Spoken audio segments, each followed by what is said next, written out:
Welcome back everyone. আজকের আমাদের ক্লাসের বিষয়বস্তু হলো HS 2024 important SAQs from the eyes have it. অর্থাৎ কিনা 2024 সালের উচ্চ মাধ্যমিকে দ্য আইজ হ্যাবিট থেকে যে ধরনের শর্ট প্রশ্ন আসতে পারে সেগুলি আমরা আজকে এই ক্লাসে আলোচনা করব।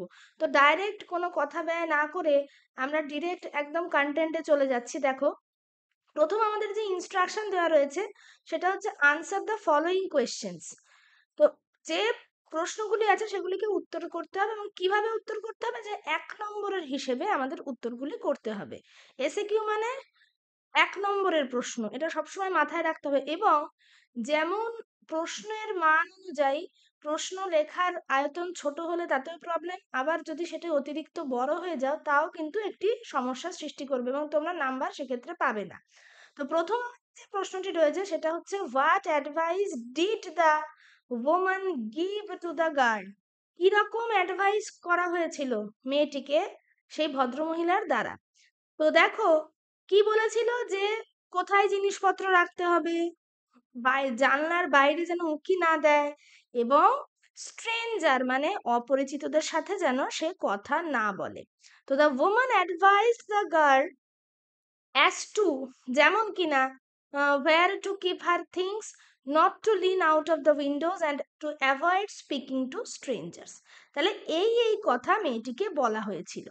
হুইচ, এটার আরেকটি অর প্রশ্ন আসতে পারে, which instructions did the woman give to the girl? দেখো, প্রশ্নে যে ভোক্যাব ব্যবহার করবে, ঠিক যে ভাষায় প্রশ্ন করা হবে আমরা উত্তরটিও ঠিক সেই ভাষায় দেব। তো এইখানে অ্যাডভাইস দিয়েছে, এখানে ইনস্ট্রাকশন দিয়েছে, কিন্তু দুটির উত্তরই কিন্তু সেম, কিন্তু আমরা সেক্ষেত্রে অ্যাডভাইসের জায়গায় ইনস্ট্রাকশনস ইউজ করব। The woman gave the girl detailed instructions as to where to keep her things, when not to lean out of the windows, and how to avoid speaking to strangers. ওকে, দুটো প্রশ্নের একই উত্তর, কিন্তু just কোয়েশ্চেনের set আপের ডিফারেন্সে আমরা কিন্তু উত্তরটাও ঠিক এরকম আলাদাভাবে সেট করব। এইখানে দিয়েছে অ্যাডভাইস, এইখানে ভার্ব হচ্ছে ইনস্ট্রাকশন, এখানে হচ্ছে নাউন দিয়েছে ইনস্ট্রাকশন। তো এইখানে আমি অ্যাডভাইস আকারে দেব, এখানে ডিটেইলড ইনস্ট্রাকশনস সেই বলে উত্তর করব। তো চলো দেখা যাক পরবর্তী স্লাইডে কি আছে। Describe the hills in Mussoorie. এটা দেখে অনেকের মনে হতে পারে যে এটা তো একটা 6 নম্বরের প্রশ্ন, কিন্তু না, এটা এমন একটা প্রশ্ন, describe the hills in Mussoorie, যা কিনা যেমন ঠিক তেমনই এসে কিউ আকারেও আমাকে দিতে পারে। এসে কিউ আকারে যখন আমি করব তখন ইন আ নাটশেল বর্ণনাটা করব, মানে কম্প্রেসড ওয়েতে বর্ণনাটা করব। In October, the hills of Missouri are covered with wild dahlias, the sun is delicious and the roads are quiet. এবার এটাকেই যখন 6 নম্বরের আকারে লিখবো তখন রোডসে টুরিস্টরা কম থাকে বলে রাস্তা ফাঁকা থাকে, আমরা একটু লিটল ব্র্যান্ডির সাথে রাতটাকে উপভোগ করতে পারি, এই পয়েন্টস গুলোকে তুলে ধরতে হবে। পরবর্তী প্রশ্ন, you must be disappointed who said this and to whom? এই কোয়েশ্চেনটা ভেরি ভেরি ইম্পর্টেন্ট। কে কাকে বলেছিল? Why did the new passenger remark that the narrator must be disappointed? The new passenger said this to the narrator.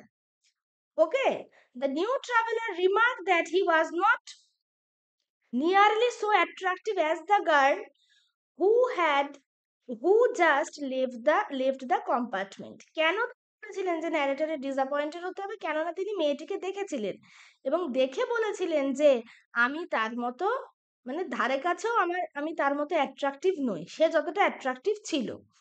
Okay, how did the narrator compare the girl's voice? মেয়েটির কণ্ঠস্বরকে narrator কিসের সাথে তুলনা করেছেন? The narrator compare the girl's voice to the sparkle of a mountain stream. আমাদের লাইনটা এভাবে রয়েছে, her voice had the sparkle of a mountain stream. তাহলে কি স্পার্কল অফ আ মাউন্টেন স্ট্রিমের সাথে তার কণ্ঠস্বরকে তুলনা করা হয়েছে, তাই তো? How does the girl react to the remark of the narrator that she has an interesting face? যখন ন্যারেটর মেয়েটিকে বলেছিল যে তোমার মুখটি খুব ইন্টারেস্টিং, তখন সে কি করেছিল? উত্তরটা দেখো কিভাবে লেখা হয়েছে, on hearing the narrator's compliment about her face the girl laughed pleasantly. তোমরা এখানে আরেকটাও তুমি আরেকটা সেন্টেন্স অ্যাড করে দিতে পারো, কিরকম? হার laugh was with the sound of, বা এরকম না দে, her laugh had a ringing sound. Okay, ringing sound, তার লাফটির একটি রিঙ্গিং সাউন্ড ছিল। তো এরকমই ছিল লাফের সাউন্ড। আচ্ছা, পরবর্তী প্রশ্ন, what does the narrator say about the girls in terms of flattery? ফ্ল্যাটারির ক্ষেত্রে ন্যারেটর একটি কথা বলেছেন যে few girls can resist flattery. তো the narrator says that few girls can resist flattery, এখানে একটু তোমাকে অ্যাড করতে হবে, সেটা কি, in terms of flattery, in terms of flattery, এই ফ্রেজটাকে অ্যাড করে দিতে হবে।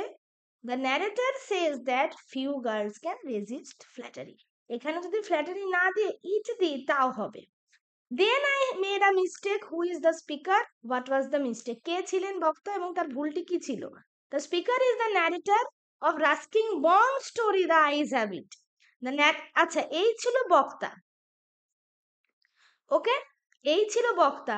পরবর্তী প্রশ্ন, হোয়াট ওয়াজ দ্য মিস্টেক, ভুলটি কি ছিল? দেখো এখানে একটা ভুল হয়ে গেছে ছোট, সেটা হচ্ছে তোমাকে যখন একই সাথে দুটো জয়েন্ট কোয়েশ্চেন দেবে তখন একটির উত্তরের পর যখন অপরটি লিখবে প্যাসেজটাকে চেঞ্জ করে লেখা উচিত, যেটা এখানে লেখা হয়নি, এটা টাইপ করা উত্তর, সেই কারণে মিস্টেকটা হয়ে গেছে। তোমরা পরীক্ষার ক্ষেত্রে এই ভুলটি কখনোই করো না, তোমরা একটি প্যারা উত্তরটি লিখো, তাহলে সেটি পরীক্ষকের বুঝতে সুবিধা হবে যে জয়েন্ট কোয়েশ্চেনের সেকেন্ড কোয়েশ্চেনের আনসার এখানে আছে, ঠিক আছে?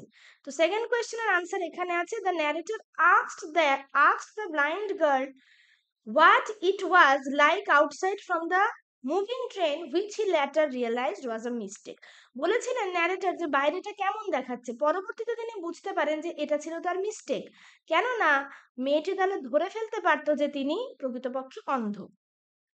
Where will the narrator get down from the train? Train থেকে তিনি কোথায় নামবেন? অবশ্যই মুজৌরি। ন্যারেটর মুজৌরি, মেয়েটি সাহারানপুর। ন্যারেটর কতক্ষণ একা ছিলেন? না, রোহানা পর্যন্ত। ঠিক আছে, রোহানা পর্যন্ত narrator was alone in the train. এই তিনটে জায়গা তোমাকে মাথায় রাখতে হবে, ন্যারেটর নামবেন মুজৌরিতে, মেয়েটি নামবে সাহারানপুরে। ন্যারেটর আপ টু রোহানা তার একটি কম্পার্টমেন্টে তিনি একা একাই আসছিলেন, বোঝা গেল? আচ্ছা, where get down from the train? The girl will get down from the train at Saharanpur. এই পয়েন্টগুলো তোমাকে মাথায় রাখতেই হবে, ডিরেক্ট কোয়েশ্চেন আসুক বা না আসুক আইজ হ্যাভ ইট থেকে, এই ধরনের এসএকিউ বিটিকিউ এর ক্ষেত্রে তোমাকে এই পয়েন্টগুলো মাথায় রাখতেই হবে, ঠিক আছে? পরবর্তী আজকের অন্তিম প্রশ্ন যেটি দেখো, what pretence did the narrator make? কি ভান করেছিলেন ন্যারেটর? আদপে তিনি ছিলেন অন্ধ, কিন্তু তিনি ভান করেছিলেন যে বাইরের যে ভূপ্রকৃতি সেটি তিনি দেখছেন। The narrator pretended to observe the, অথবা আরেকভাবে লেখা যায় the narrator made a pretence, the narrator made a pretence to observe the landscape through the window of the moving train. এই ছিল আইজ হ্যাবিটের কিছু গুরুত্বপূর্ণ এসএকিউ। এসএকিউ লেখা অবশ্যই তোমাকে খুব ভালো করে শিখতে হবে, যাতে করে কিনা তুমি বিটিকিউ ভালো করে অ্যাটেম্প করতে পারো। এসএকিউ যে ভালো লিখতে পারে সেই কিন্তু বিটিকিউ ভালো লিখতে পারে। তো চ্যানেলটিকে লাইক, শেয়ার এবং সাবস্ক্রাইব করে দিও, চ্যানেলটির সাথে যুক্ত থেকো। স্পেশালি যারা মাধ্যমিক এবং এইচএস দিতে চলেছো তাদের জন্য খুব গুরুত্বপূর্ণ কন্টেন্ট চ্যানেলে আপলোড করা হচ্ছে, প্রত্যেকে প্রতিনিয়ত চ্যানেলটির সাথে যুক্ত থেকো। সকলে ভালো থেকো, টাটা।